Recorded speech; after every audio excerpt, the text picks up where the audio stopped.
இன்றைக்கி வந்து மாற்றுக் கட்சியிலேருந்து பாஜகவினர் இணைந்ததாக எங்களுக்கு ஒரு தகவல் வந்துச்சு. நாங்கள் அந்த காட்சியை பதிவு செஞ்சுட்டு இருக்கிறோம். எந்த கட்சியிலேருந்து இணைஞ்சிருக்கிறாங்க சார்? இப்போ அண்ணன் வந்து தமிழ் நெஞ்சம்,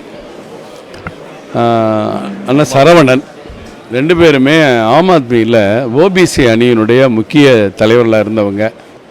ஓபிசி அணியினுடைய எல்லா மாவட்ட தலைவர்களும் இங்கே வந்திருக்கிறாங்க. ஏற்கனவே அண்ணன் காங்கிரஸ் கமிட்டியில் தமிழ் நாட்டினுடைய ஓபிசி அணியினுடைய செயலாளராக இருந்திருக்கிறாரு.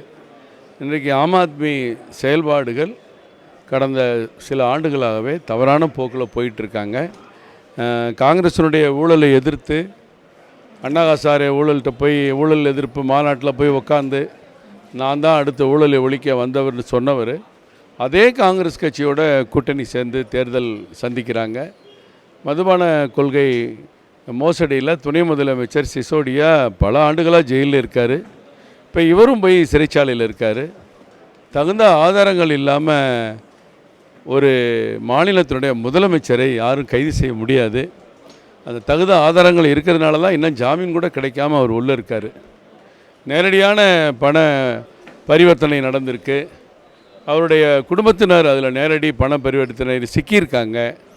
அவருடைய தொலைத்தொடர்புகள் எல்லாம் சேகரிக்கப்பட்டு தான் இன்றைக்கி தண்டனை பெற்றிருக்கிறார். அப்போ அவருடைய நோக்கத்தை நம்பி நாங்கள்லாம் கட்சியில் எங்கேயோ 4000 கிலோமீட்டருக்கு அந்த பக்கம் இருக்கிற கட்சி தலைவரை நம்பி தமிழ்நாட்டில் அரசியல் பண்ணோம்.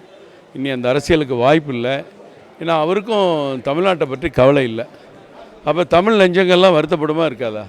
அதனால் அந்த தமிழ் நெஞ்சம் தலைமையில் இன்றைக்கி அன்பு சகோதரர்கள் எல்லாரும் சரவணன் முன்னிலையில் தலைவரை பார்த்து தேசியம் தமிழ்நாட்டில் வேரூன்றப்படணும். ஒரு தேசிய கட்சி தமிழ்நாட்டை ஆளணும். அது பாஜகவினால தான் முடியும். ஏன்னா திமுகவினுடைய அடிமையாக இருக்கிற காங்கிரஸ்னால் முடியாது. அப்போ பாஜகவினால தான் முடியும். பாஜக தலைவர் அண்ணாமலை ஒரு மாற்றத்தை தரக்கூடிய தலைவர்கள் அடிப்படையில் இன்றைக்கி கட்சியில் சேர்ந்துருக்காங்க. ஆம் ஆத்மியை தவிர்த்து வேறு எந்த கட்சியினர் இன்றைக்கி இணைஞ்சிருக்காங்க? இன்றைக்கி இல்லைம்மா, இவங்களுக்கு தான் இன்றைக்கி அப்பாயின்மெண்ட் கொடுத்துருக்காரு தலைவர். ஏன்னா எல்லாம் கன்ஃபியூஸ் ஆகிடக்கூடாதுன்னு ஆம் ஆத்மி மொத்த டீம் வந்திருக்கிறாங்க. அவங்க எந்தெந்த ஊர்லேருந்து வந்திருக்காங்க எல்லா விவரங்களும் வந்திருக்கு. எல்லாருக்குமே உறுப்பினர் அட்டை கொடுத்தாச்சு. அவங்களுக்கு கட்சியில் இணைந்து செயல்படுவதற்கான வாய்ப்புகளை தலைவர் உருவாக்கி கொடுப்பார். ஒரு கேள்வி சார், தேசிய கட்சி வந்து தமிழ்நாட்டில் ஆட்சி பிடிக்கணும்னு நினைக்கிறீங்க. ஆனால் தற்போது உள்ள தேர்தல் கூட நம்மளுக்கு என்ன முடிவு சொல்லிக்குன்னா காங்கிரஸுக்கு தான் வந்து மக்கள் வந்து தேசிய கட்சியில் வந்து அதிகமாக முக்கியத்துவம் கொடுத்துருக்குறாங்க. இதை பற்றி நீங்கள் என்ன நினைக்கிறீங்க? உங்களுக்கு இதுக்கு மேலேயும் பெருசாக நம்பிக்கை இருக்குதா?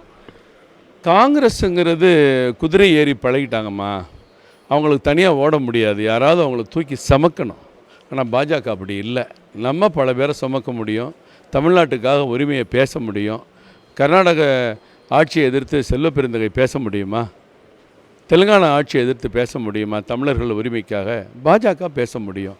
அப்போ காங்கிரஸுங்கிறது ஒரு நொண்டி குதிரை, அதனால் ஓட முடியாது. திமுக போன்றவங்க மேலே குதிரை சவாரி செஞ்சு தான் கடந்த பல ஆண்டுகளாகவே பல தேர்தல்களாகவே அவங்க தனியாக போட்டியிட்ட ஒரே நேரத்தில் எல்லா சீட்டும் காலியானாங்க. அந்த கூட்டணியில் பதவி வரக்கூடிய அந்த சுகம்தான் அவங்களுக்கு முக்கியம். மற்றபடி தமிழ்நாட்டினுடைய கொள்கை, தமிழ் மக்களுடைய கொள்கை எதுவுமே அவங்களுக்கு கண்முன் வராது. அதனால் காங்கிரஸ் ஒரு கட்சியாக தமிழ்நாட்டு மக்கள் நினைக்கலை. அதுதான் நான் அந்த நேரத்தை சொல்லிக்கிறேன். நன்றி சார்.